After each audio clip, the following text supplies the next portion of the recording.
주식을 하면은 정보를 많이 받죠. 여기저기 정보가 차고 넘치죠. 요즘 시대는 이 인터넷 시대다 보니까 내가 안 보고 싶어도 다 보게 되고, 요즘은 뭐 굳이 신문을 오프라인에서 구독을 안 하더라도 인터넷에 다양한 신문을 다 볼 수가 있잖아요. 미디어를 통해서도 들을 수도 있고. 여러분, 그런 정보의 홍수 속에서 나는 정보를 잘 걸러서 잘 받아들이고 있다 하시는 분 계시나요? 정보의 양이 많으면 많을수록 판단의 능력이 저하됩니다. 결정장애가 발생을 하게 돼요. 많은 사람들은 주식에서 정보가 굉장히 중요하다고 생각을 하는데, 오히려 이걸 세력들은 역으로 이용을 하죠. 정보를 오히려 더 많이 퍼뜨려서 판단의 능력이 저하되게 만들고 잘못된 판단을 내리게 해서 손실을 입게 만들죠. 정보의 제공량이 늘어나면 늘어날수록 확신에 대한 증가가 올라갑니다. 그리고 정확도가 굉장히 많이 낮아진다는 거예요. 내가 오랫동안 있으면서 한 번도 삼성전자를 산 적이 없었는데 주식한다면서도 맨날 다른 종목만 사다가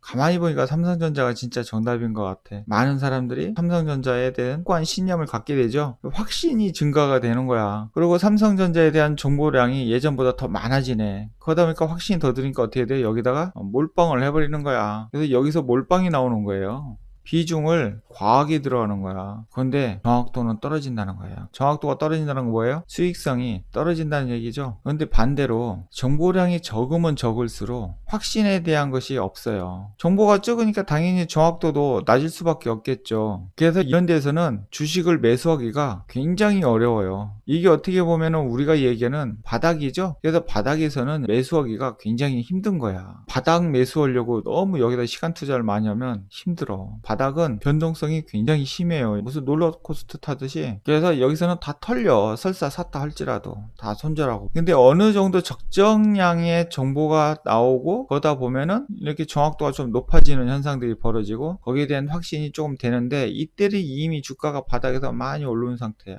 상당수가 오른 상태. 많게는 100% 정도 올라와 있다던가 아니면 막 80% 이런 식으로 상승이 되는 상태. 어떤 것은 150% 이렇게 올라 있죠. 그런데 이 상황 속에서 진입을 한다? 이게 상당히 어려운 거예요. 스타트를 쭉 가다가 이게 마무리되는 구간인데, 여기서는 무서워서 못 들어가고 여기서는 너무나 참 시끄러우니까 들어가기는 좋은데 패망하기 좋은 곳이죠. 여기는 이익 나기 좋은 곳이야. 그런데 이 중간이라는 곳이 있어요. 요 가는 과정, 요 중간. 여기서는 두려움이 앞서가지고 이걸 못 사. 왜 그러냐면 떨어질 것 같으니까. 하락하는 거 아니야. 그래서 그냥 계속 쳐다만 보고 있어. 바라만 보고 있는 거예요. 계속.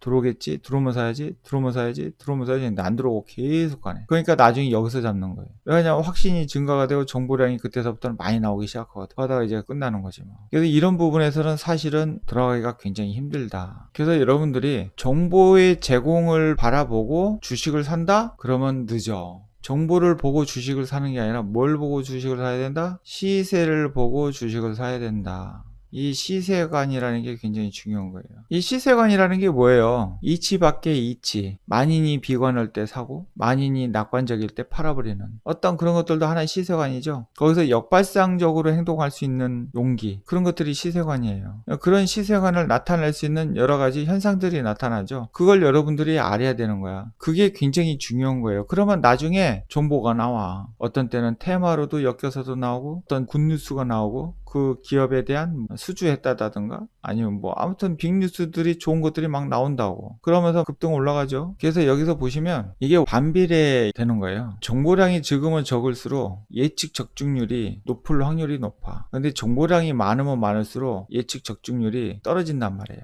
왜냐하면 정보가 많다라는 것은 많은 사람들이 알고 있는 거기 때문에 다 누구나 예측을 하잖아요. 똑같은 거의 비슷한 생각들을 가지고 있기 때문에 승리에 대한 적중률이 자꾸 떨어지는 거야. 확률이. 여기는 많은 사람들이 정보가 별로 없으니까 많은 사람들이 별로 관심이 없어요. 그러니까 그것이 승리할 확률이 굉장히 높아지는 거예요. 그래서 이게 굉장히 중요하다. 많은 사람들이 주식을 할 때 많은 정보를 얻으면 승리할 거라고 생각을 하거든요. 예를 들어서 경제학자 있어요. 그렇다고 그분들 다 매도하려는 건 아니에요. 확률적으로 그렇다는 걸 제가 말씀을 드리는 겁니다. 그렇게 경제에 대해서 미래 전망을 내놓고 물가가 어떠니 정책 같은 거 얘기했었고, 그 사람들이 정보에 대한 양이 굉장하다고, 우리보다 훨씬 더 많은 정보의 양을 가지고 있고 경제에 대한 지식은 우리보다 더 많은 것을 가지고 있어요. 그러면 그분들이 생각하는 것처럼 예측의 저축률이 높아야 될 거 아닙니까? 그러면 그분들은 주식시장에서 다 백만장자가 되셔야 된단 말이에요. 근데 지금 현실을 봐보세요. 그 중에는 주식 투자 안 하는 사람들도 굉장히 많아. 재무제표 보시는 회계사분들.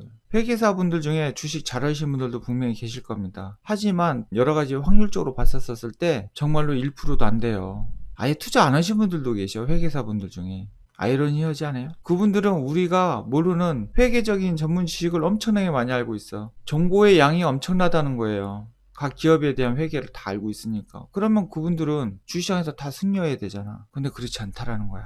신기한 일 아닙니까? 그럼 자산운용사에 있는 펀드 매니저들은 어떨까요? 그들은 기관에 속해 있으면서 수많은 정보들을 받고 돈도 많은데, 그럼 거기 있는 수많은 펀드 매니저들은 전부 다 백만장자가 돼야 되는데, 근데 그들이 그 조직에서 빠져나와가지고 진행을 하잖아요? 망해. 결국은 계속 들어오는 어떤 자본과 거기서 어떤 시스템적으로 해서 견디는 거지, 자기 혼자 딸랑 나와가지고 그 기존 사람들과 서로 연락하면서 아무리 정보를 많이 받더라 할지라도 승리를 못 한다는 거예요. 제가 이야기하는 것은 그분들을 폄하하려고 하는 게 아니라 우리가 생각하는 만큼 많은 정보의 양이 우리의 승리를 확신을 시켜주지는 못한다는 겁니다. 오히려 결정장애가 되고 판단의 능력이 저하된다는 거야. 실수할 확률이 높다라는 거예요. 정보의 양이 많다는 것은. 그래서 여러분들이 투자를 할 때는 이런 부분을 꼭 생각을 하고 투자를 하셔야 된다. 그래야 승리를 할 수 있다. 결국은 뭐예요? 시세를 배워야 된다.